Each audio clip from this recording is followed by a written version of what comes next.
یہ ذرا بات سمجھنے کی ہے. ایمان کا تقاضا، توحید کا تقاضا کیا ہے؟ تمہارا مطلوب و مقصود اللہ کے سوا کوئی نہ رہے. لا مطلوب الا اللہ، لا مقصود الا اللہ. اگر اللہ کے سوا بھی کوئی تمہارا مطلوب اور مقصود بن گیا، یہ شرک ہے. ذریعے کے طور پر استعمال کرو، کوئی حرج نہیں. یہ دنیا برتنے کی شے برتو، دنیا کو مطلوب نہ بنا لینا، مقصود نہ بنا لینا. لا مقصود الا اللہ، لا مطلوب الا اللہ. یہ گویا کہ شرک فی العمل والی بات ہو جائے گی. یہ تقسیم ایک دوسرے کو اوور لیپ کر رہی ہے، لیکن بڑی گہری بات کہی ہے کہ جو امام ابن تیمیہ نے کہی ہے، شرک فی المعرفہ اور شرک فی الطلب، مطلوب کے.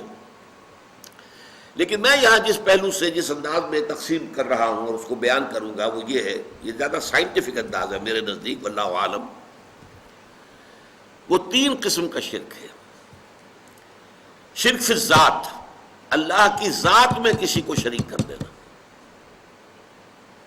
شرک فی الصفات، اللہ کی صفات میں سے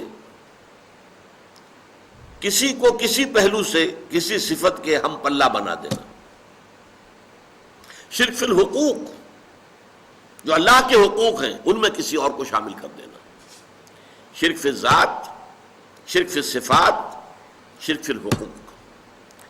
ان چند تمہیدی باتوں کے بعد اب آئیے شرک فی الذات کیا ہے. شرک فی الذات کی پہلی بات تو یہ جان لیجئے کہ یہ بدترین شرک ہے، عریاں ترین شرک ہے، گھناؤنا ترین شرک ہے، اور اس پر اللہ تعالیٰ کا غضب بہت بھڑکتا ہے.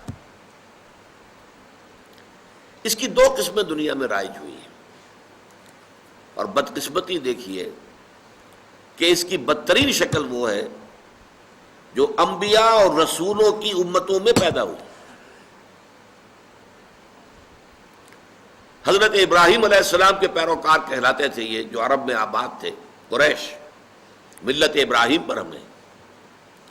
انہوں نے عقیدہ ایجاد کیا کہ فرشتے خدا کی بیٹیاں ہیں، اللہ کی ذات پہ شریک کر دیا. اولاد تو در حقیقت کسی کی ہستی کا تسلسل ہوتا ہے.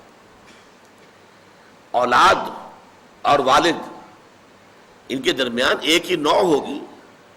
انسان کا بیٹا انسان ہے، حیوان کا بیٹا حیوان ہے، گھوڑے کا بیٹا گھوڑا ہے.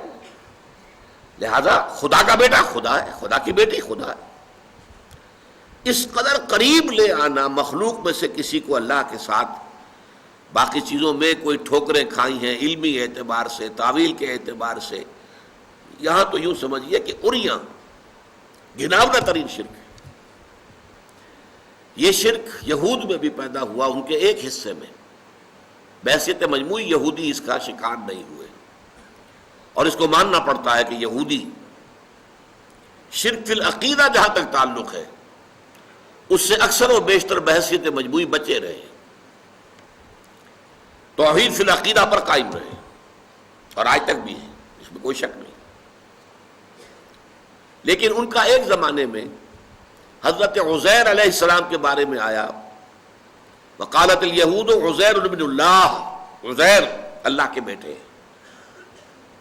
کیونکہ حضرت عزیر کے ذریعے سے اللہ تعالیٰ نے ان کی نشأت ثانیہ فرمائی. وہ ہلاک ہو گئے تھے، برباد ہو چکے تھے، تباہ ہو چکے تھے.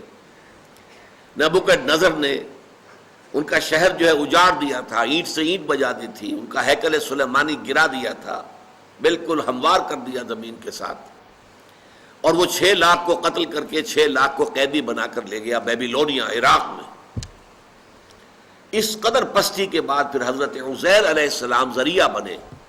ان کی دعوت توبہ، لوگوں توبہ کرو، رجوع کرو اللہ کی جناب میں، اپنے گناہوں سے توبہ کرو، اپنی خطاؤں پر استغفار کرو، چیخو چلاؤ گڑ گڑاؤ اللہ کی جناب. یہ جو ان کی توبہ کی پکار تھی، اس سے ان کے اندر ایک اصلاح کا عمل پیدا ہوا. پھر دنیا میں انہیں ایک سربلندی حاصل ہوئی. تو حضرت عزیر جو ہیں وہ یوں سمجھیے کہ ان کے مجموعی طور پر ہلاک اور ختم ہو جانے کے بعد اثر نو ایک حیات تازہ جو انہیں ملی دنیا میں ان کی تاریخ میں، تو تو وہ حضرت عزیر کے ذریعے سے، لہذا ان کی محبت، ان کی عقیدت، ان کا مقام اور مرتبہ جو ان کی نگاہ میں ہونا چاہیے تھا، اس کا نتیجہ یہ نکلا کہ انہوں نے اللہ کا بیٹا قرار دے دیا ابن کے لفظ سے۔ البتہ اس کی وضاحت میں کر دوں گا کہ ابن اور ولد میں فرق ہے، لیکن یہ معاملہ جو ہے جو پہنچا ہے اپنے کلائمیکس کو، نقطہ عروج کو، وہ عیسائیوں کے ہاں حضرت عیسیٰ علیہ السلام کو خدا کا بیٹا قرار دیا، اور اس درجے آگے بڑھے صلبی بیٹا، یعنی تاکہ یہ نہ ہو کہ کوئی استعارہ ہم کہہ رہے ہیں، یہ استعارہ نہیں ہے۔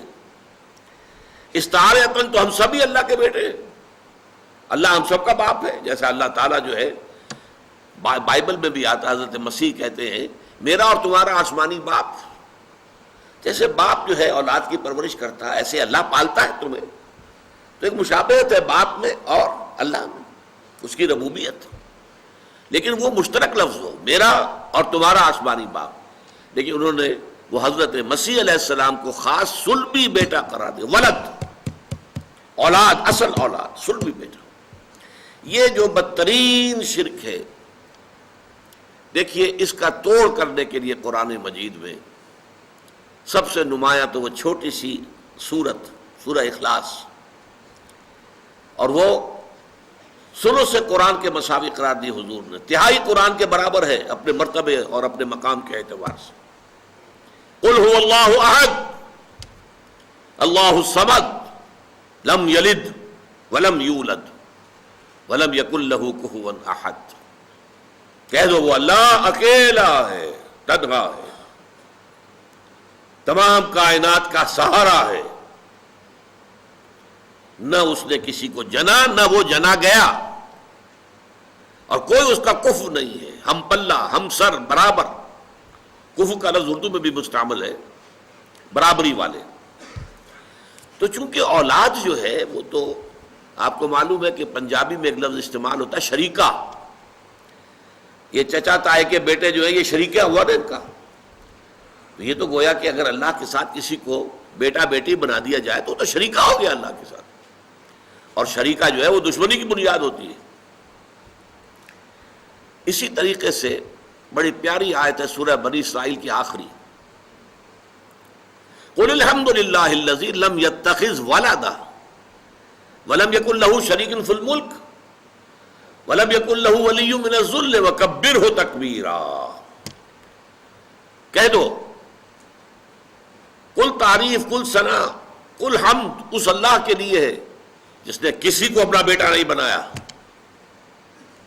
اور نہ ہی اس کا کوئی شریک ہے بادشاہت میں، نہ ہی اس کا کوئی دوست ہے کسی کمزوری کی وجہ سے، اور تکبیر کرو اس کی جیسا کہ اس کی تکبیر کا حق ہے۔ اسی طرح سورہ کہف کے شروع میں فرمایا جس پر جو غضب آیا ہے، وَيُنذِرَ الَّذِينَ قَالُوا اتَّخَذَ اللَّهُ وَلَدًا مَا لَهُم بِهِ مِنْ عِلْمٍ وَلَا لِآبَائِهِمْ كَبُرَتْ كَلِمَةً تَخْرُجُ مِنْ أَفْوَاهِهِمْ إِنْ يَقُولُونَ إِلَّا كَذِبًا۔ یہ قرآن ہم نے محمد پر اس لیے نازل کیا کہ وہ خبردار کر دیں ان لوگوں کو جنہوں نے یہ کہا ہے کہ اللہ نے کسی کو اپنا بیٹا بنایا، ان کے پاس اس ضمن میں کوئی علم نہیں ہے، یہ ٹامکٹوئیاں مار رہے ہیں، ان کے من گھڑت خیالات ہیں، اور جتنی بڑی بات ان کے منہ سے نکل رہی ہے اللہ کے جناب میں گستاخی کی، کبرت کلمۃ تخرج من افواہہم، بہت بڑی گستاخی والی بات ہے جو ان کے منہ سے نکل رہی ہے۔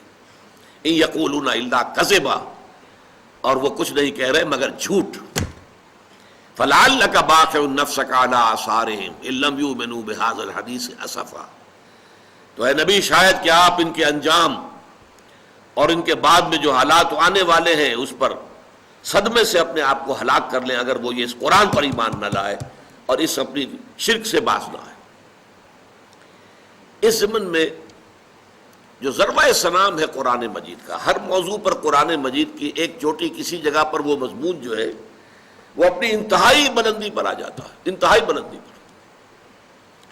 وہ ضربہ سلام جو ہے وہ سورہ مریم میں ہے، سورہ کہف کے فوراً بعد سورہ مریم ہے۔ وقالوا اتخذ الرحمن ولدا، انہوں نے کہا کہ رحمان نے کسی کو بیٹا بنایا۔ لقد جئتم شیئا ادا،